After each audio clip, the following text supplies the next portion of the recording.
अब ये जो कोर्ट हम जाते हैं वो एक प्रॉपर, कह सकती हूँ मैं, पर्टिकुलर जगह है जहां जा रहे हैं हम, है ना, वो नॉर्मल नहीं, पर्टिकुलर जगह की बात कर रहे हैं। तो go to the court, the लगाना आर्टिकल। देखो कैसे प्रेपोजिशन और आर्टिकल आपका सारा सत्यानाश कर सकता है अगर आप उसका स्ट्रक्चर नहीं समझोगे तो, ठीक है ना। We can go to the court, क्या के लिए? शिकायत के निदान। इसका आप रट्टा मार लो कि जब हम निदान के लिए जाते हो, शिकायत के निदान के लिए, तो we can go to the court to redress our, इसके बाद यहां लिख दे रही हूं मैं, grievances.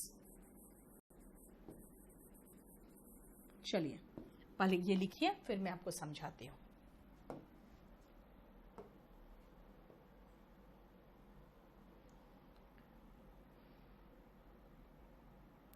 Sorry,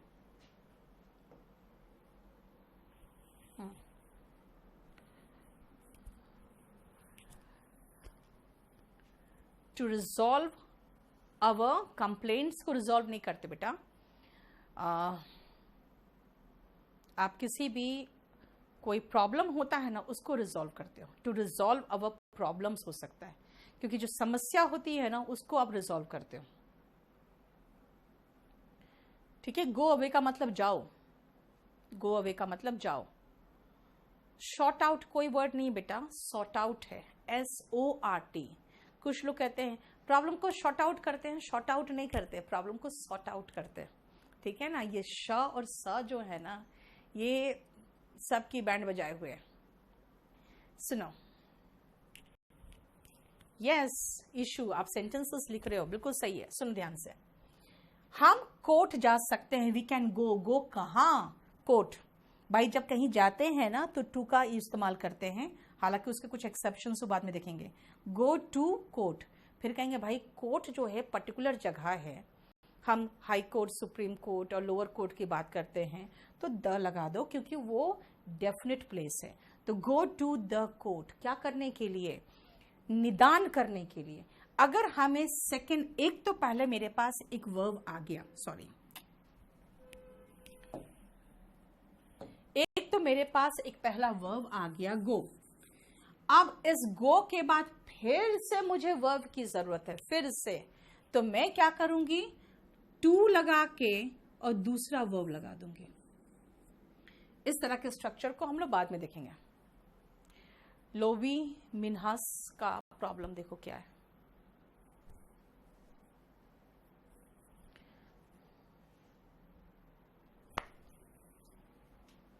We can go to the court to redress. redress का मतलब होता है निदान करना। निदान किस चीज का? हमारे शिकायतों का, यानी जो शिकायत होता है वो ग्रीवांसेस होता है। इसीलिए कई बार लिखते हैं कि SSC must have a cell to redress our grievances, है ना। ग्रीवांस रेड्रेसल सेल होना चाहिए, वही तो सेम चीज है ना। रेड्रेस का नाउन फॉर्म लगा दिया, है ना, रेड्रेसल, एडजेक्टिव फॉर्म लगा दिया रेड्रेसल। तो इसका मतलब क्या है कि रेड्रेस का मतलब निदान और ग्रीवांस का मतलब शिकायत। ये सब वर्ड याद रखना, ठीक है। जैसे आपके कई जगह पे आपके अलग से विंडो होता है, अलग से एक कंप्लेंट सेल होता है टू रेड्रेस योर ग्रीवांसेस, आपकी जो शिकायतें होती है उनको दूर करने के लिए। अब हम धर्म और जाति के आधार पर भेदभाव नहीं कर सकते हैं। अब का इंग्लिश लिख दो नाउ, कॉमा लगा दो, क्योंकि हमसे तो ये अलग ही है, हम, वी। अब फिर ये धर्म पे मत उतर जाना, पहले देखो सकते हैं यानी कि एबिलिटी बता रहा है, वी कैन। नहीं की बात बता रहा है भाई, वी कैन नॉट। क्या कर सकते हैं? भेदभाव। तो भेदभाव करना, भेदभाव करना का इंग्लिश क्या होता है? होता है वी कैन नॉट डिस्क्रिमिनेट। भेदभाव करने का इंग्लिश लिखो प्रॉपर। मैं आपको वो वर्ड्स दे रही हूं जो वर्ड आपके संविधान में है, ठीक है। We can not discriminate discriminate क्या?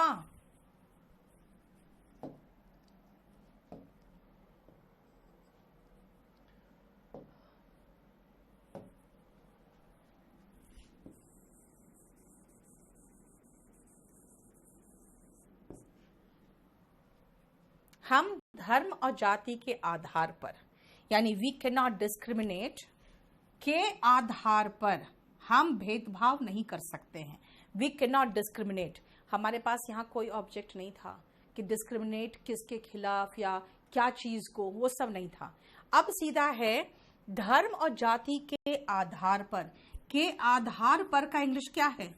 On the basis of, on the ground of, है ना, ऑन द ग्राउंड्स ऑफ या ऑन द बेसिस ऑफ। जाति और धर्म on the basis of caste and religion.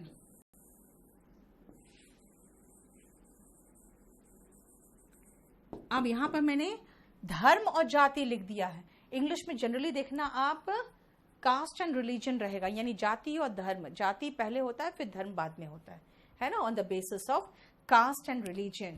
Now we cannot discriminate on the basis of religion and caste. Rashmita बिल्कुल सही बनाई हो, खाली caste and religion कर देना, ठीक है ना? Yes, क्या ये कहना सही होगा कि अगर दो सेंटेंस में दो वर्ब हो तो टू दूसरा वर्ब नहीं, एक सेंटेंस के बाद अगर हम दूसरे वर्ब से कनेक्ट करना और आगे जा रहे हैं तो टू के साथ फिर वर्ब का बेस फॉर्म होगा, ठीक है ना? रिलीजन का स्पेलिंग सही करो प्रिय रंजन, आपका स्पेलिंग गलत है, ठीक है? Now we can not discriminate on the basis of caste and religion. Ravikant का प्रॉब्लम देखो, बोलो कोई प्रॉब्लम यहां तक हो गया? नेक्स्ट आओ, बोलो समझ में आ रहा है अच्छे से?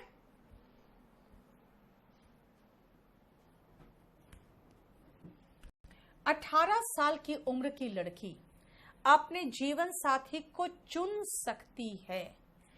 18 साल की उम्र की लड़की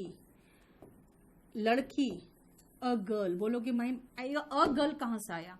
मैंने क्या कहा है? आर्टिकल ऑफ प्रेपोजिशन में ही ध्यान रखना पड़ेगा। यानी 18 साल की उम्र की लड़की, आप हिंदी में बोलते हो, इंग्लिश में के लिए हिंदी में लिखना चाहिए था हमें 18 साल की उम्र की एक लड़की या कोई भी लड़की, यानी कि सिंगुलर लड़की लगाना है तो आर्टिकल ए लगाना पड़ेगा, क्योंकि यहां कोई पर्टिकुलर लड़की नहीं जो एक कोई डेफिनेट लड़की की बात कर रहे हैं, ठीक है ना? इसलिए अ गर्ल ऑफ 18 ईयर्स, 18 है तो 18 ईयर्स, अगर एक साल होता तो 1 ईयर, 18 है तो 18 years. A girl of 18 years चुन सकती है, कैन चूज, कैन चूज। अब सुनो ध्यान से, वो अपने जीवन साथी चुनेगी ना, ध्यान रखना, ये लड़की है, ये अपना जीवन साथी चुनेगी तो she can choose her husband. ध्यान दो, ये प्रोनाउन जो है सब लोग गलत करते हैं और वो हिंदी मीडियम वाले ही होते हैं, इंग्लिश मीडियम वालों को ये सब पढ़ने की जरूरत नहीं रहती। She can choose her husband. He can choose his wife. We can choose our occupation. They can choose, वो अपना चुन सकते हैं, their profession. ठीक है ना? We can choose our, they can choose their. आप चुन सकते हो, you can choose your wife. It can choose it's, आगे जो भी हो, क्योंकि नॉन लिविंग एनिमल के लिए यूज होता है ना? ही, शी, इट, आई अगर हो तो I can choose my wife, आप कहोगे तो। क्लियर?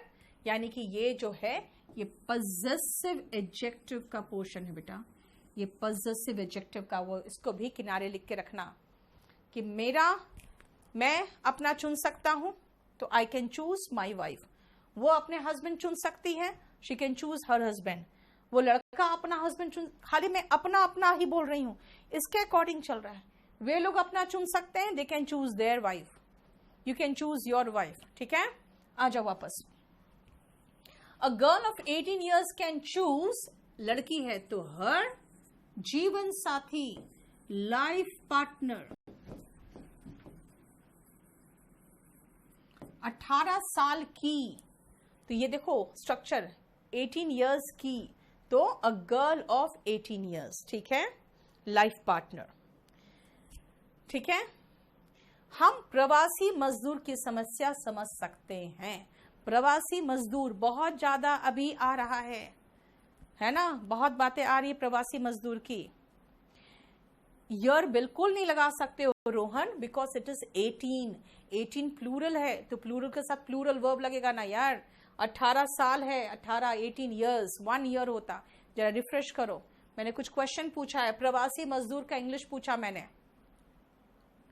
प्रवासी मजदूर का इंग्लिश पूछा।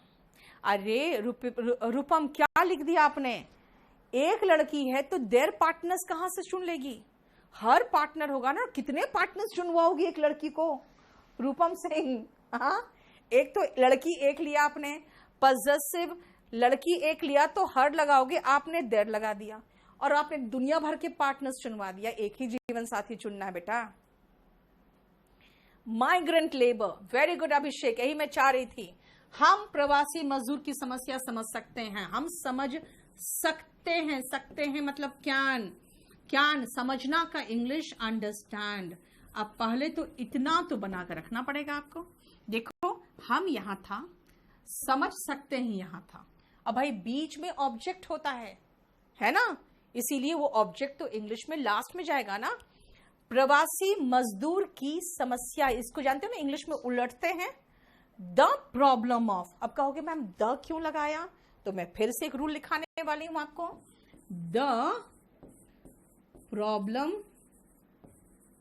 ऑफ माइग्रेंट वो लोग होते हैं जो एक जगह से दूसरी जगह जीवन यापन का कमाई करने के लिए जाते हैं।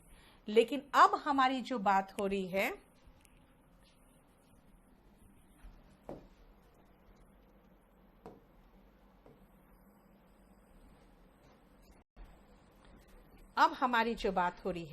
वो माइग्रेंट्स की खाली नहीं हो रही है, माइग्रेंट जो मजदूर है उनकी बात हो रही है, ठीक है ना। तो जिनकी बात हो रही है वो लेबर है, वो लेबरिंग करते हैं, वो लेबर का काम करते हैं। प्रॉब्लम, अब एक प्रॉब्लम नहीं है, समस्याओं की बात है ना, देखो तो नहीं, खाली समस्या की बात है, तो मैं एस काट दूं, ठीक है ना। The problem of migrant labourers, ये क्या हुआ, ठीक है, क्या करूं,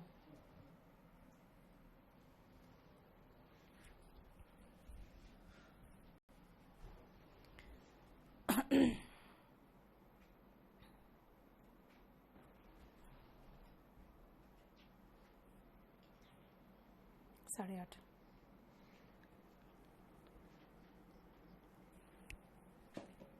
सब रिकॉर्ड हो रहा है।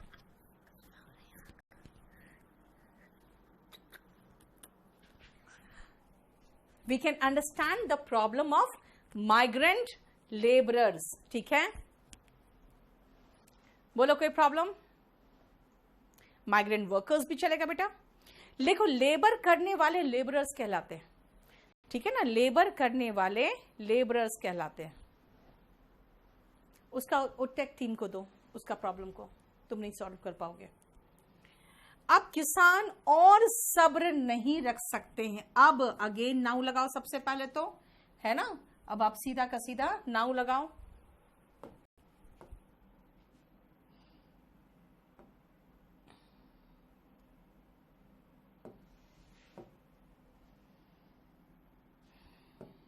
अब नाउ किसान का मतलब हो गया क्या, फार्मर्स।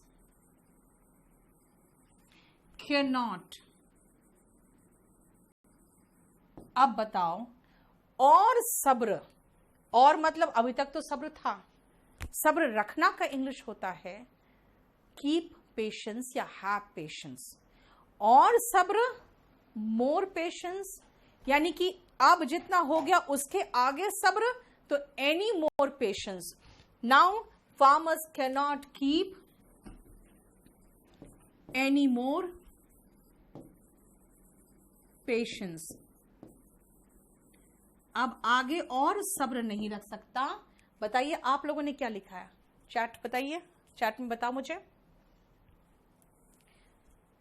क्या लिखे हो. ओके, आपने वेट लगा दिया, यानी कि इंतजार नहीं कर सकता. देवेंद्र, आपने इंतजार लगा दिया है ना, होना चाहिए. और सब्र, पेशेंस का मतलब होता है सब्र. अब ये कह सकते हो कि और सब्र नहीं रख सकता, यानी कि सब्र, अगर जिसमें सब्र होता है उसको क्या कहते हैं, तो पेशेंट कहते हैं. तो कह सकते हैं farmers can not be any more patient, वो भी हो सकता था, लेकिन यहां रखने की बात हो रही है तो हैव पेशेंस की बात हो रही है.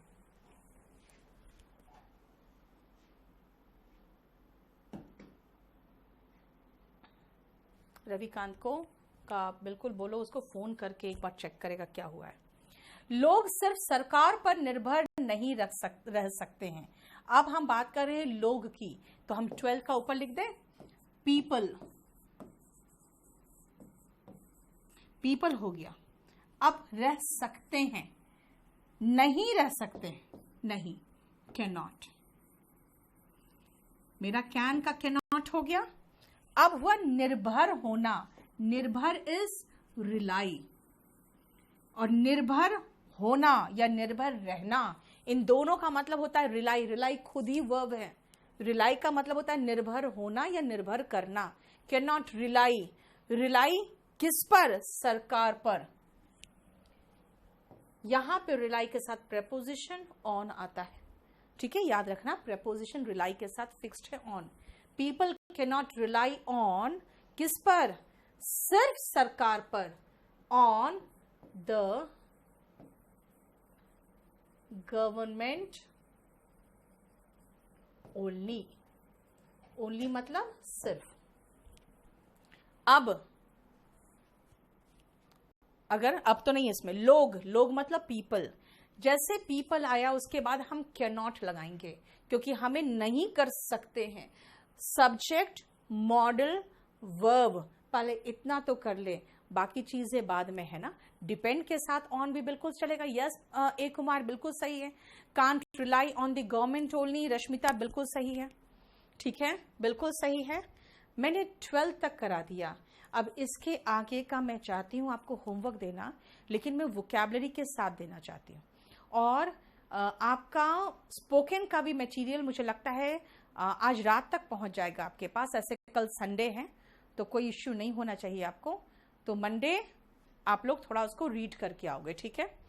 अब आओ, मैं आपको सेंटेंसेस दे दूं और होमवर्क दे रही हूं, इसलिए ध्यान रखना जो दे रही हूं, छुपाना इस होता है हाइड,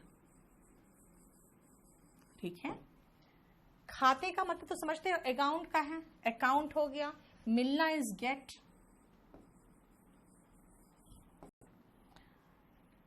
खतरे में डालना, ये याद रखना, खतरे में डालना, इस पूरे का मीनिंग होता है, खतरे में डालने का इंग्लिश एंडेंजर. ये वर्ब है, ठीक है ना, एंडेंजर. खतरे में डालना का इंग्लिश हुआ एंडेंजर. मैम डिपेंड क्यों नहीं हो सकता, लगा तो कोई बात नहीं, डिपेंड लगा सकते हो. डिपेंड ऑन, रिलाई ऑन, दोनों चलेगा बेटा. प्रिय रंजन बिल्कुल कोई प्रॉब्लम नहीं है. हम वुहान में अभी भी कोरोना के केसेस देख सकते हैं. वुहान का खाली इंग्लिश सही लिखना, स्पेलिंग, क्योंकि जानते हो अगर शहर का, देश का नाम इंग्लिश में नहीं आएगा ना, जैसे चीन बोल देते हो आप लोग, चाइना बोलोगे, ठीक है ना.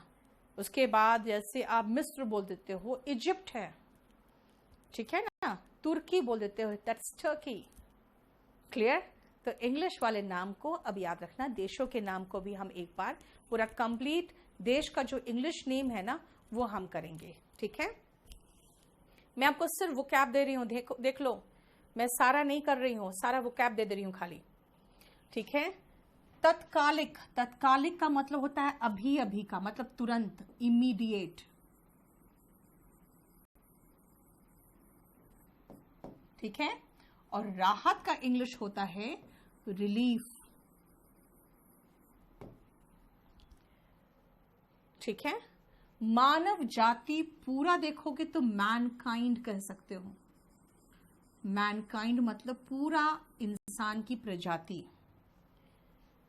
पटरी से उतारना का इंग्लिश होता है डिरेल। देख रहे हो ना, रेल पे पटरी में रेल पटरी हुआ, पटरी से उतारने का वर्ब है ये, वर्ब डिरेल। ठीक है। दहेज का इंग्लिश होता है डाउरी, और प्रताड़ित का मतलब होता है एक्सप्लॉइट, हैरास। दोनों वर्ड यूज कर सकते हो।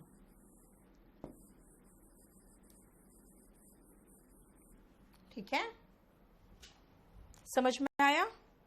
चलिए, मैं आपको सिर्फ वर्ड दे रही हूं। वायरस का इंग्लिश तो आपको पता ही है, वही सेम चीज, लेकिन थोड़ा सा स्पेलिंग का ध्यान रखना।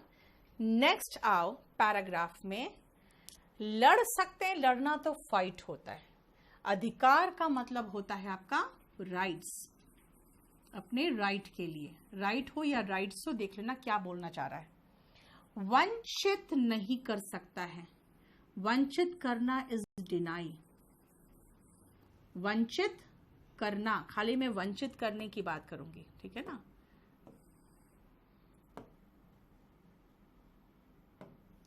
वंचित करना इज डिनाई। कोई भी व्यवसाय चुन सकते हो, तो मैंने करा ही दिया था। हमारा शोषण, शोषण करना, शोषण करना का वर्ब जो है वो है एक्सप्लॉइट। ठीक है। अपमानित करना इज इंसल्ट।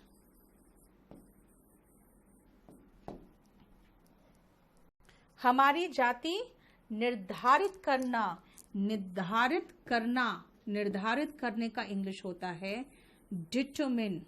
मैं आपको सिर्फ वर्ब दे रही हूं क्योंकि मुझे उम्मीद है आपको स्ट्रक्चर समझ में आ गया होगा। ठीक है।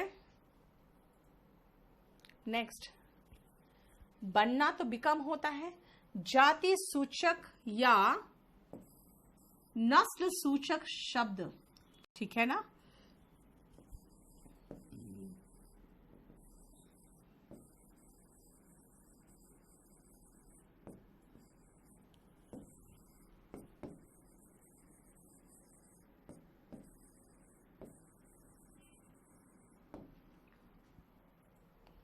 ऐसे होता है जैसे नस्ल सूचक शब्द जो होते हैं ना, तो उसको रेसिस्ट रिमार्क भी कह देते हैं और कई बार कास्टिस्ट रिमार्क भी कह सकते हैं। इसलिए ध्यान रखना, ऐसा कोई टिप्पणी जो नस्ल से रिलेटेड हो उसको रेसिस्ट रिमार्क भी कह सकते हैं, और कास्ट से रिलेटेड हो तो कास्टिस्ट रिमार्क भी, रिमार्क है बेटा।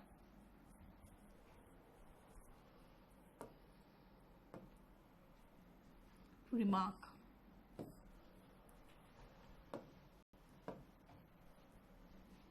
रेसिस्ट रिमार्क और कास्टिस्ट रिमार्क, ठीक है ना। और ये करना तो मेक हो जाएगा, वर्ब के रूप में मेक लगा दोगे। नहीं तो शब्द के लिए तो पूरा ऐसे लिखना पड़ेगा, वर्ड्स रिलेटेड टू कास्ट और रेस। प्रयोग करना हो जाएगा तो यूज करना हो जाएगा। यहां पे यूज कर रहे हैं अगर इस स्ट्रक्चर में तो मेक लगा सकते हो। सजा मिल सकती है, कैन गेट पनिशमेंट।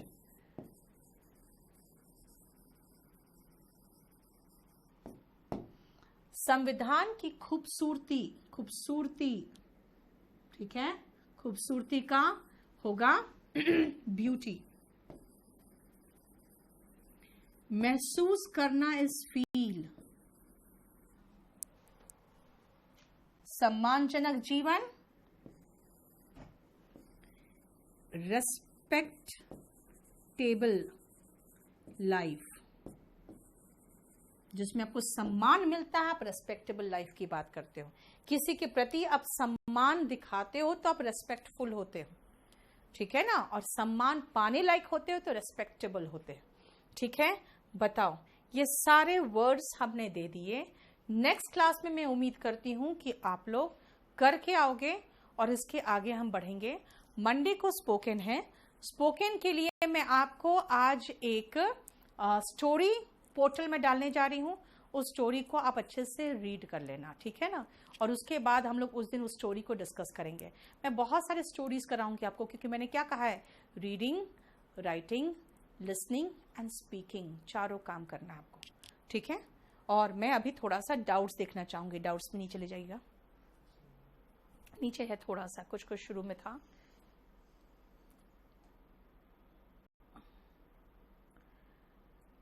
हाँ, सक्षम वो थोड़ा सा वो जानते हो, थोड़ा प्रोटेक्शन के कारण वो सब है। आपको, मुझे तो गुड मॉर्निंग नहीं बेटा, मैं शाम को मिलती हूँ आपसे, तो आप गुड इवनिंग ही बोलोगे, ठीक है। बस मुझे लग रहा है आप लोग का तो कोई डाउट्स नहीं था। और जिसको भी कोई पीओ बैच के लिए, देखो बेटा, एसबीआई पीओ का जो है ना, यानी पीओ का बैच तो ऑब्जेक्टिव बैच अलग चल रहा है। अगर आप हिंदी मीडियम के हो और अगर पीओ में आपको डिस्क्रिप्टिव पेपर के कारण दिक्कत हो रहा है ना, तब ये बैच आपके लिए है। खासकर अगर आप हिंदी मीडियम के हो तो। आगे ऊपर,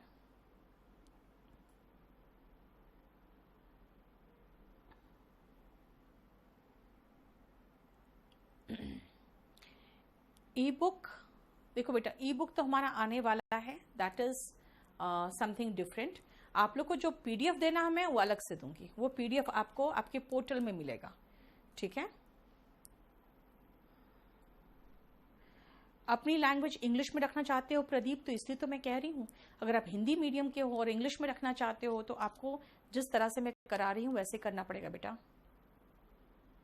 ठीक है। चलिए, बस इतना ही रहता है। स्टोरी वगैरह प्रोवाइड करेंगे सब। शिखा, आप लोग सिर्फ 2-3 दिन टाइम तो बेटा 24 आवर्स लेता है, लेकिन बहुत अच्छे से सब कुछ करवा रहे हैं आपके लिए, अब वो टेंशन मत लो। चलिए, थैंक यू सो मच।